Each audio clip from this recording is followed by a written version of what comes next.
Hello friends, स्वागत है आप लोगों का इस नए वीडियो में। आज हम लोग डिस्कस करेंगे इनफर्टिलिटी से रिलेटेड टॉपिक को, और वो है आईवाई यानी इंट्रायूटेराइन इंसेमिनेशन। आईवाई को लेके लोगों के मन में बहुत सारे सवाल होते हैं, तो इस वीडियो में आज हम लोग यही डिस्कस करेंगे कि आईवाई क्या होता है, क्यों किया जाता है, कैसे किया जाता है, किन कपल्स में इन्हें एडवाइस किया जाता है, इसका सक्सेस रेट क्या है, क्या सावधानियां रखने की ज़रूरत है, और अगर ये फेल हो रहा है तो इसके क्या कारण हो सकते हैं। जब भी नेचुरल तरीके से प्रेगनेंसी नहीं होती है, ट्रीटमेंट के बावजूद भी प्रेगनेंसी नहीं हो रही है, तो doctor assisted reproductive technology use करते हैं। इसके दो तरीके हैं, पहला आईवीएफ जिसके बारे में आप सभी लोग जानते हैं, और दूसरा है आईवाई। तो आईवाई के बारे में आज हम लोग इस वीडियो में डिस्कस करेंगे। जिन कपल्स की ऑलरेडी इनफर्टिलिटी की ट्रीटमेंट चल रही है वो लोग आईवाई के बारे में काफ़ी कुछ जानते भी होंगे। आईवाई का फुल फॉर्म होता है इंट्रायूटेराइन इंसेमिनेशन। नाम से ही पता चल रहा है कि इसमें जो सीमेन होता है उसको डायरेक्ट यूट्रस में डाल दिया जाता है। यह दो तरीके से किया जाता है, पहला आईवाई विथ हस्बैंड और दूसरा होता है आईवाई विथ डोनर। आईवाई को किन कपल्स में एडवाइस किया जाता है? आईवाई को मेनली उन कपल्स में एडवाइस किया जाता है जिनके हस्बैंड के सीमेन में किसी तरह की कोई प्रॉब्लम होती है, जैसे कि अगर हस्बैंड के स्पर्म की क्वालिटी अच्छी नहीं है, स्पर्म के नंबर कम है, या फिर मोटिलिटी कम है, या फिर बिल्कुल भी स्पर्म नहीं है, जिसे एजियोस्पर्मिया कहते हैं। आईवाई उन कपल्स में भी एडवाइस किया जाता है जिनको अनएक्सप्लेन्ड इनफर्टिलिटी है, यानी कि सारे रिपोर्ट्स नॉर्मल हैं, दोनों ट्यूब खुली हुई हैं, हस्बैंड की टेस्ट नॉर्मल है, फॉलिकुलर मॉनिटरिंग में एग भी अच्छे बन रहे हैं, हार्मोन्स भी सारे ठीक हैं, फिर भी प्रेगनेंसी नहीं हो रही है, तो ऐसे केस में भी जो आईवाई है वो काफ़ी हेल्पफुल होता है। आईवाई ऐसे कपल्स में भी एडवाइस किया जाता है जिन्हें साथ रहने में किसी तरह की कोई दिक्कत हो रही है, जैसे कि अगर इरेक्शन की प्रॉब्लम है, या फिर प्रीमेच्योर इजैकुलेशन हो रहा है, या फिर इंटरकोर्स में किसी और तरह की कोई प्रॉब्लम हो रही है, या डॉक्टर जिस दिन आपको साथ रहने के लिए बोल रहे हैं किसी कारण से आप उस दिन साथ नहीं रह पा रहे हैं, तो ऐसे केसेस में भी डॉक्टर जो है आईवाई एडवाइस करते हैं। नेक्स्ट हम जानते हैं कि आईवाई को कैसे किया जाता है। तो नेचुरल प्रेगनेंसी कैसे होती है ये तो आप सभी जानते हैं कि इंटरकोर्स के बाद जो सीमेन है वो वेजाना में जाता है, और वहाँ से जो स्पर्म है ट्रेवल करते हुए यूट्रस से होते हुए फैलोपियन ट्यूब तक जाता है, और वहाँ पे फिर फर्टिलाइजेशन होता है। तो ये जो पूरा रूट लंबा है इसको बाईपास करके रूट को थोड़ा छोटा कर दिया जाता है, और एक प्लास्टिक नली के थ्रू जो आपका सीमेन है डायरेक्ट यूट्रस में डाल दिया जाता है। जब आप क्लिनिक पे जाते हैं तो वहाँ पे आपके हस्बैंड के सीमेन को कलेक्ट किया जाता है और उसको प्रोसेसिंग के लिए भेज दिया जाता है। इसमें 1.5 से 2 घंटे का समय लग सकता है। प्रोसेसिंग के दौरान जो भी सीमेन में इम्प्योरिटीज़ होती हैं उसको हटा दिया जाता है, जो भी डेड सेल हैं या फिर इमोटाइल सेल हैं उनको बाहर कर दिया जाता है, जो भी एक्टिव स्पर्म होते हैं उनको लेके सिर्फ 1 ml लिक्विड को आपके यूट्रस में इंजर्ट किया जाता है। और ऐसे के कपल जिनमें एजियोस्पर्मिया की प्रॉब्लम होती है, ऐसे केस में सीमेन बैंक से सीमेन को लेके सीमेन को जो है आईवाई के थ्रू डाला जाता है। जिस तरह से ब्लड बैंक होता है उसी तरह सीमेन बैंक होता है, और वहाँ पे सीमेन को स्टोर किया जाता है। यह बिल्कुल ही सेफ प्रोसीजर है, और सीमेन की फ्रीजिंग करने से पहले सारे इन्फेक्शियस डिजीज़ जैसे HIV, हेपेटाइटिस, HCV, इन सारी चीज़ों की स्क्रीनिंग कर ली जाती है। तो आपको इससे इन्फेक्शन का कोई खतरा नहीं है, और मेडिको लीगली भी यह एक सेफ प्रोसीजर है।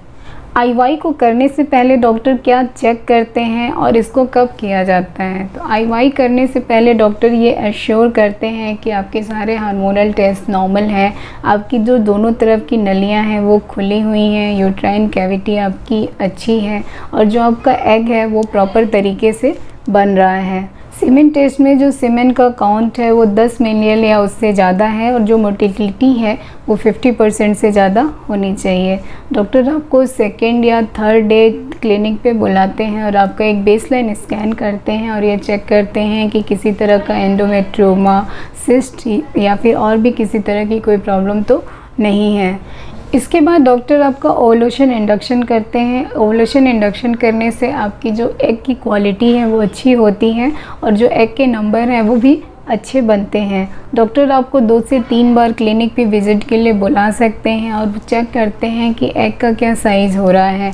जब आपका एग का साइज़ 18 से 20 mm के लगभग हो जाता है तो डॉक्टर उसको रप्चर करने के लिए HCG का इंजेक्शन लगाते हैं। इसको ट्रिगर इंजेक्शन भी बोलते हैं। HCG इंजेक्शन लगने के 36 से 40 घंटे के अंदर ओवल्यूशन होता है और इसी समय डॉक्टर आपका IUI करते हैं, क्योंकि ओवल्यूशन के बाद जो एग है वो बॉडी में 12 से 24 घंटे तक रहता है। तो इस समय IUI करने से जो सक्सेस रेट है वो काफ़ी ज़्यादा होता है। ज़्यादातर केसेज में सिंगल इंसेमिनेशन किया जाता है, जो HCG इंजेक्शन लगने के 36 से 40 घंटे के बाद किया जाता है। लेकिन कुछ केसेज में डबल इंसेमिनेशन किया जाता है।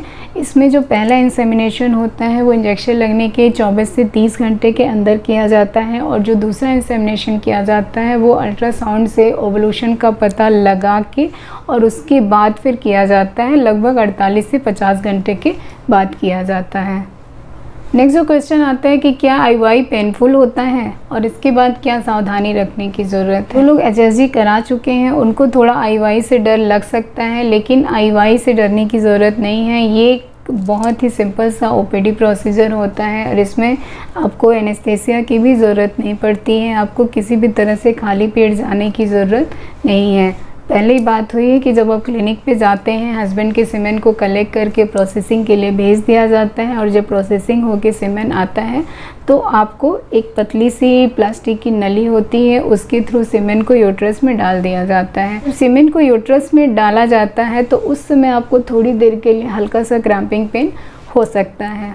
IUI के लिए आपको हॉस्पिटल में स्टे करने की ज़रूरत नहीं है। IUI करने के बाद डॉक्टर आपको 15 से 20 मिनट तक आराम करने के लिए बोल सकते हैं। इसके बाद आपको किसी भी तरह के स्पेशल प्रिकॉशन की ज़रूरत नहीं है। आप अपना डेली का रूटीन काम आराम से कर सकते हैं। IUI का सक्सेस रेट क्या है? IUI का सक्सेस रेट 10 से 15% है, क्योंकि IUI में हम लोग कुछ भी एक्स्ट्रा नहीं कर रहे हैं, सिर्फ सीमेन को वॉश कर रहे हैं और इसको यूट्रस में डाल रहे हैं। उसके बाद का जो प्रोसेस है कि सीमेन का यूट्रस से फैलोपियन ट्यूब तक जाना, वहाँ पे फर्टिलाइजेशन होना और वापस जो है वो यूट्रस में आके इम्प्लांट होना, ये सारी चीज़ें नेचुरल होती हैं। तो IUI का जो सक्सेस रेट है वो एग की क्वालिटी पे, फैलोपियन ट्यूब की मोटिलिटी पे, एंडोमेट्रियम की जो थिकनेस है उस पे, इन सारी चीज़ों पे डिपेंड करती है। लेकिन ऐसे कपल जो इसको 3 से 6 साइकिल कराते हैं उनमें जो इसका सक्सेस रेट है वो 30 से 35% तक हो जाता है। IUI किन लोगों को नहीं कराना चाहिए? तो ऐसे महिला जिनके दोनों फैलोपियन ट्यूब ब्लॉक हैं या उनका ओवेरियन रिजर्व कम है, AMH कम है, तो ऐसे लोगों को IUI नहीं कराना चाहिए। जिस महिला की एज जो है वो 35 से ज़्यादा है, ऐसे केस में भी जो IUI है उसका सक्सेस रेट काफ़ी कम हो जाता है। IUI में खर्च कितना आता है? तो IVF की तरह ये बहुत महंगा प्रोसीजर नहीं है, ये एक सस्ता सा प्रोसीजर है और इसमें 5 से 8 हज़ार तक का खर्च आता है। ये डिपेंड करता है कि डॉक्टर आपका जो ओवुलेशन इंडक्शन कर रहे हैं वो टैबलेट से कर रहे हैं या फिर इंजेक्शन से कर रहे हैं। IUI करने के बाद डॉक्टर आपको 10 से 15 दिन के लिए कुछ टैबलेट देते हैं जो आपकी प्रेगनेंसी की संभावना को बढ़ाता है। उम्मीद है कि IUI से रिलेटेड जो भी क्वेश्चन हैं वो सॉल्व हो गए होंगे आपके। अगर फिर भी आप कुछ पूछना चाहते हैं तो कमेंट सेक्शन में पूछ सकते हैं। अगर वीडियो पसंद आया हो तो इसे लाइक करें, चैनल सब्सक्राइब करें और बेल आइकन को दबाना ना भूलें। Thank you.